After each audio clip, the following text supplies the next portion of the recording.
What's up, everybody, and welcome to the iReach podcast. I'm your host, Paul Robinson, founder and CEO of ConstructReach, a national consultancy and initiative that aims to diversify the construction, design, and innovation industries and empower a younger generation.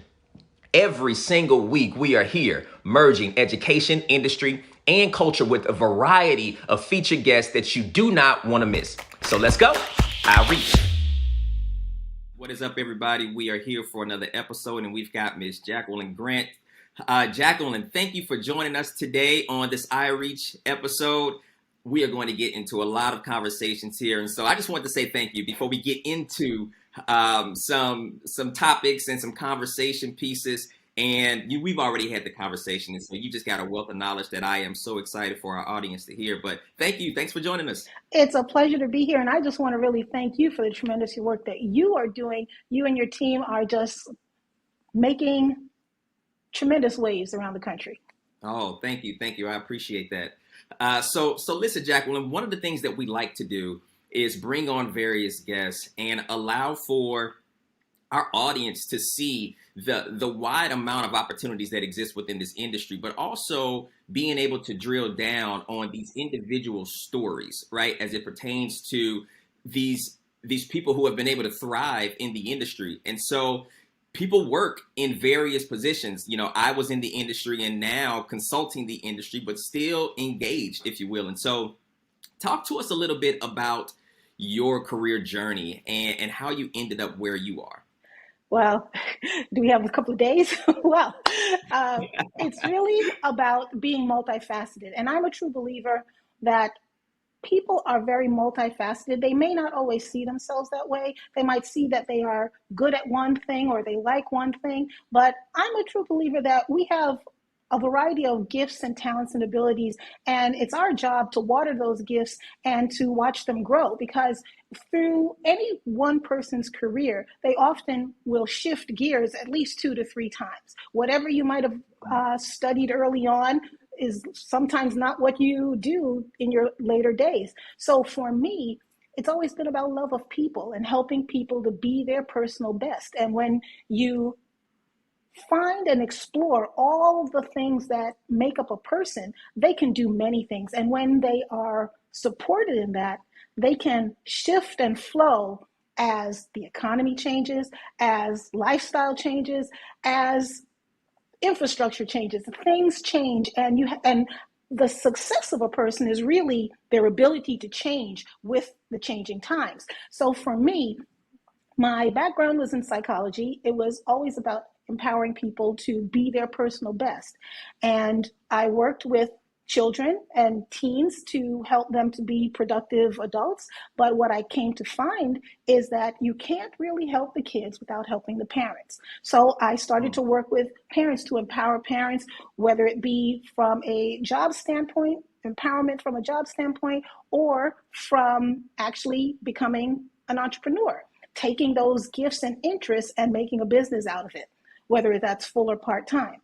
I started off in the nonprofit world with a lot of national nonprofit organizations, came up through the ranks, was executive director of a regional YMCA, as well as Big Brothers Big Sisters, and a lot of those other family building types of organizations. But I shifted over to the for-profit side of things because I saw that, number one, whatever I created, I also had to provide the finances behind it.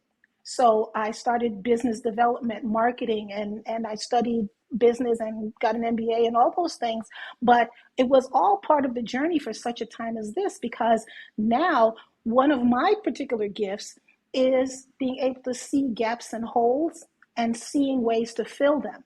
And if you remember, at the end of 2021, the Infrastructure Investment and Jobs Act, or the bipartisan infrastructure bill, was passed. And as one of my hats as a career coach, I saw that we had the Great Resignation, lots of people leaving their positions, not being happy for various reasons. And I saw a big gap in that these trillions of dollars were coming down the pipeline to all the states for various infrastructure projects, yet we don't have the people to be able to work these projects. So Yes. what came to my mind was, this is a severe gap. How can I fill it? Because I'm always one who is a problem solver. I'm a problem solution provider. And it's not just me. I have a team of people, but I also know lots of people in lots of different industries where I can collaborate with them based on their areas of expertise. So I developed a program called Train the Trades to be able to actually help the construction trades to be able to position themselves for success, to be able to tap into those dollars. Because if you remember the bell-shaped curve from high school, Oh, yes. most people find out about any kind of opportunity at the peak or on the When it's too late. downside, or on the downside of that bell-shaped curve. I want to help people to be able to find out about these opportunities, in particular the infrastructure related opportunities on the upswing, when the time is right, when it's free for all. It's opportunity for everybody. And it's not just about opportunities for prime contractors or the big guys, but it's for the middle business owner, the contractors, the contracting business. It's for people who are looking to transition into entrepreneurship, transition into construction, and those who are looking to be able to have a new career. This infrastructure bill is a 5-year program, but it's going to last more than 10 years. So this is what is called a once in a generation opportunity. And I want to help as many people to be able to take advantage of that, because it's not only going to help them personally, but their families, their employees, their contractors, their vendors, as well as their business. So it's going to help in a ripple effect. Yes, yes. Wow. See, I told you guys. All you have to do is ask the right questions. You get some very good answers, and you get some additional wisdom and nuggets in that as well. But thank you, Jacqueline, just for expounding on that and talking through your career journey and how varied it is. I want to touch on a couple of things that you said here, because I think that it's very important. For one, you mentioned change, and that is so true. I think regardless of where you are, what you do, what sector of business that you're operating in, whatever your gifting is, whatever season you are in life, it is so important to know that change is the only constant, right? And so the key to our success is being able to manage that change, right? And being able to understand where things are going, and then making those necessary adjustments, knowing what needs to be changed, and then knowing what doesn't need to be changed, right? And so I think that is very important, which I can see your understanding of that, and being able to pay attention, right, to what's going on and being informed about where we're going. You've been able to be quite successful, right, with being able to manage that change and making those proper adjustments as it comes. And so that's definitely something that I wanted to put a pin in. Well, Paul, unfortunately, I have done a lot of research since this bill came out, this infrastructure bill came out, and I ask a lot of people, have you heard about it? Do you know about it? Some may have heard about it maybe on the news, but when I ask, well, how does it apply to you, or how are you tapping into it? Crickets. They don't know how to take advantage of this opportunity. They don't know how it applies to them, how they could possibly benefit from it. And what I might possibly get as an answer is, well, I don't build bridges and I don't build highways. This is way, way more than just that. And this bill is really all about all of us and all the skills and all the trades. I did a summit a few months ago, and one of my guests actually said something very interesting to me. They said that prior to the technology age and computers and so forth, everybody had a trade. Everybody had a trade. No matter what you did, it was a trade. You learned it and you did it as a career. When I talk to people about the infrastructure bill, when I can show them how whatever it is that they do can be tapped into this once in a generation opportunity, their eyes light up and they start to see the possibilities and the opportunities that are ahead of them, again, for years to come. So any business owner who is looking to grow their business, any person who is looking for career opportunities, any person who is looking for what's the next step for me, this is a way that they can benefit again for years to come. Yeah, yeah. No, that is very good, and that's definitely right on point with where we are today and the opportunities that exist. You talked about having a background in psychology. You've talked about starting out with organizations on a nonprofit side that were focusing on the family for the edification of children and strengthening those families and communities as a result. Talk to me a little bit about how the degree in psychology kind of transferred into you applying what you learned into your professional career, because we have a lot of people that go to school, as you mentioned earlier. We have a lot of people that have degrees and things, but they end up working in another field, in another sector, right? Or you have people that may be unemployed right now that have a particular degree and are wondering, can they pursue something that's detached from what they have a degree in? Absolutely, Paul. It's amazing how people sometimes just need the permission to do something different. The power of permission. Exactly. I've really been one that has always kind of created my own way and created my own path. I kind of go with my own flow, and that's just me. But what that is my creative artistic side meshing with my strategic analytical mathematical scientific side. And I knew I had to be an entrepreneur to bring both of those sides together. But what I love to do is to, as you say, give people permission to do something different, to think differently, to explore other opportunities. And you can just see the release that comes from them, that they can say, well, I've always had an interest in this, but I never really pursued it, or I wasn't encouraged to pursue it. Paul, let me tell you, every single day, I get multiple emails from various divisions of Department of Transportation, all the different sectors that are under this infrastructure bill. And they're looking for people in all different types of industries and areas of expertise to participate in this. There are opportunities coming out every day where they're looking for contractors in a variety of different things. So it's not just the person who's swinging the hammer, and there's nothing wrong with that, but there's much more to construction than just swinging a hammer. And they need people to provide what is called infrastructure support, even infrastructure within these companies, to give them coaching and consulting opportunities, professional services. They need bookkeepers, and they need all the different things that are any other business would need. And I call that being surrounded by your sphere of influence, where you are surrounded by all the people who have areas of expertise that you don't have, because you are the cog in the middle of the wheel, but the wheel can't go round and round unless you have all the other people who are expert at what they do, so that you can do what you do best. But there are so many opportunities that they can't even get the people to respond because they don't know about it. And what I hear from them is that we can't find whatever they're looking for, but they're out there. And when I talk to those people, they say, well, we never heard about this. We don't know about this. So the marketing is a key issue, because the government is not a great marketer. They know how to market to who they already are doing business with, but they don't know how to market outside of that bubble.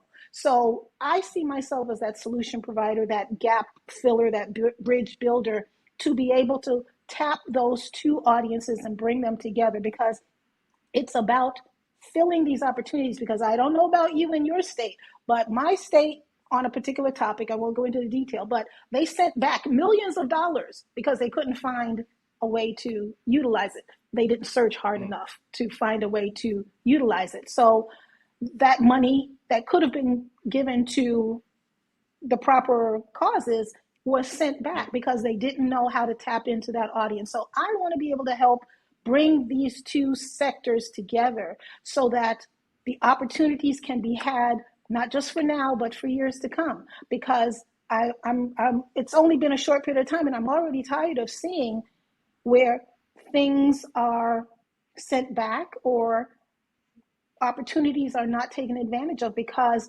no one responds. I had a lady that I spoke to just last week. She is a woman in construction, and she's had her own construction business for over 10 years. And she said, I want to have a seat at the table. There are people who are making decisions about my business and my industry and my sector, and I don't have a say in that. And the same week, I got an email where they're trying to find people to be on a committee for just that same type of issue. And so I'm trying to get the two together so that she can have that seat of the table at the table, and many others can have a seat at the table as well.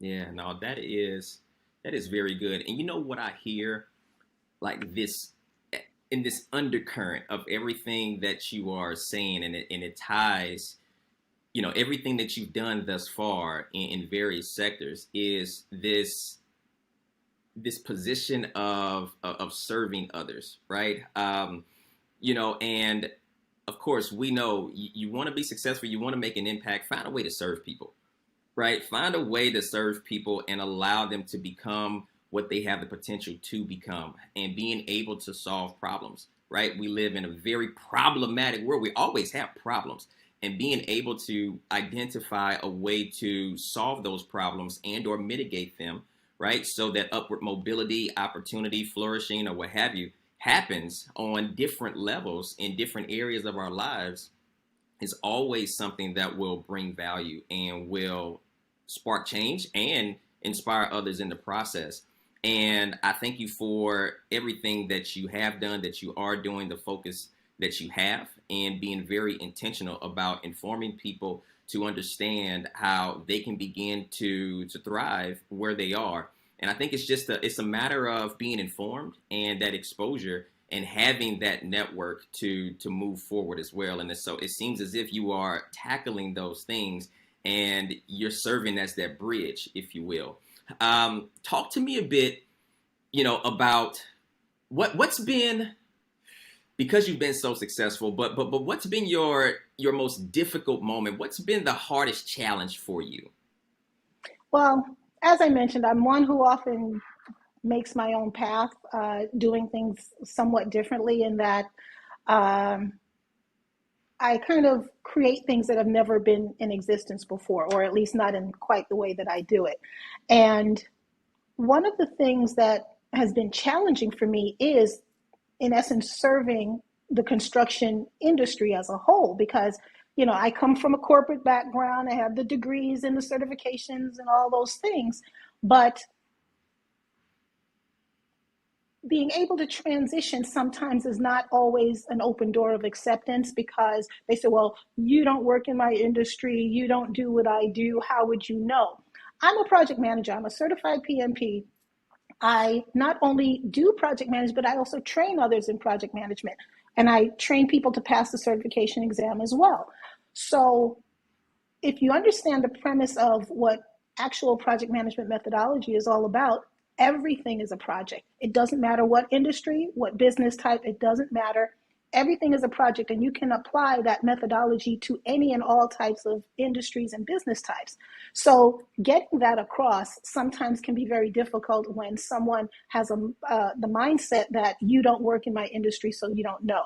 I have a very successful client who is a painting contractor, and he has a very successful business, and we were introduced, and long story short, he had a vision to do something in his business.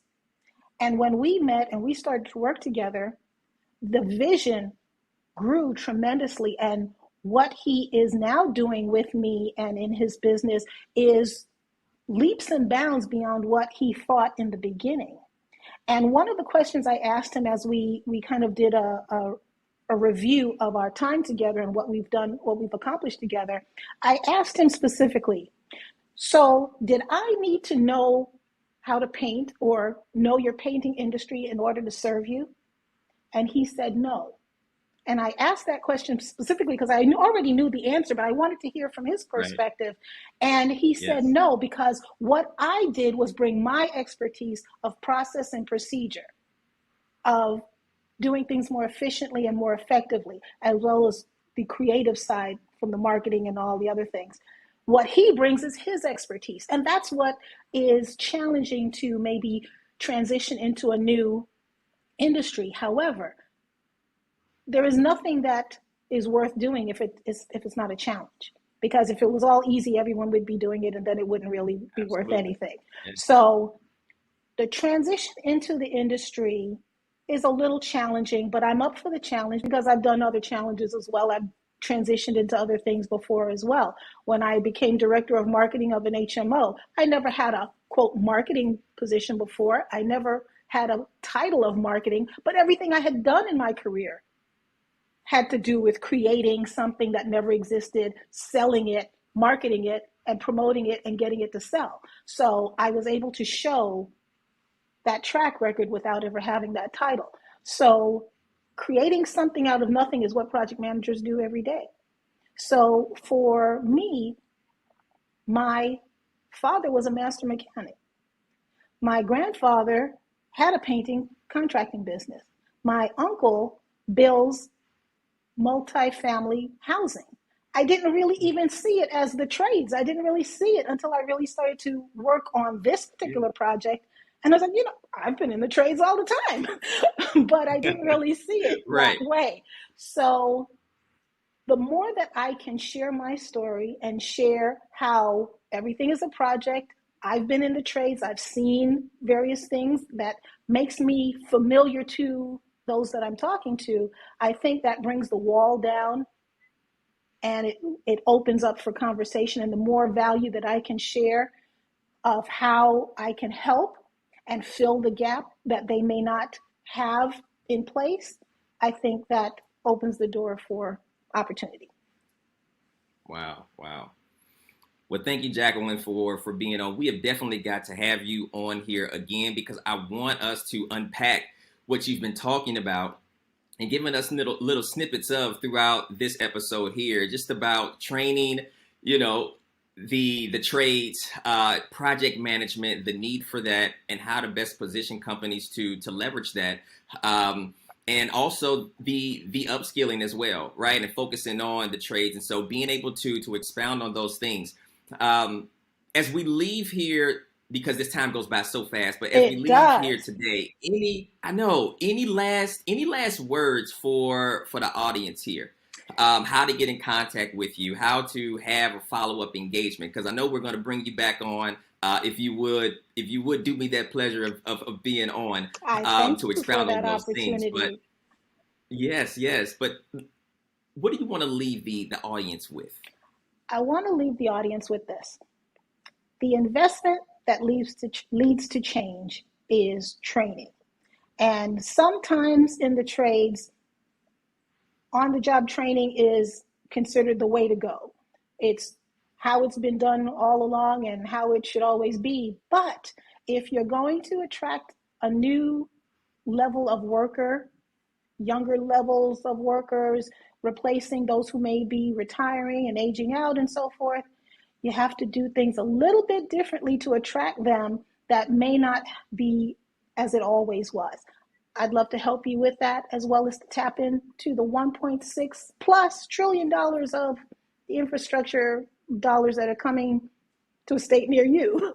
In that, I would like to, number one, offer to your audience an article that I wrote about upskilling and how it can benefit all different types of businesses as well as workers who are looking to transition. And just explaining what upskilling is and what it isn't and how to take advantage of it. That's a free downloadable document, as well as there is a webinar that I have that will explain the most common frequently asked questions related to the infrastructure bill. Who is it for? How can I benefit from it? All those kinds of details, high-level details. I will provide that to you in a link, and you'll be able to tap into those and just get oriented as to opportunities that are out there for you that you can take advantage of today and will serve you tomorrow and beyond. All right. Well, thank you, Jacqueline. It's been a pleasure, and we look forward to touching base again. Thank you, guys. Thank you so much, Paul. Thanks again, everybody, for tuning into our show. Remember, like, share, subscribe to the podcast, and join the movement as we reach to build a better future that we can all be proud of.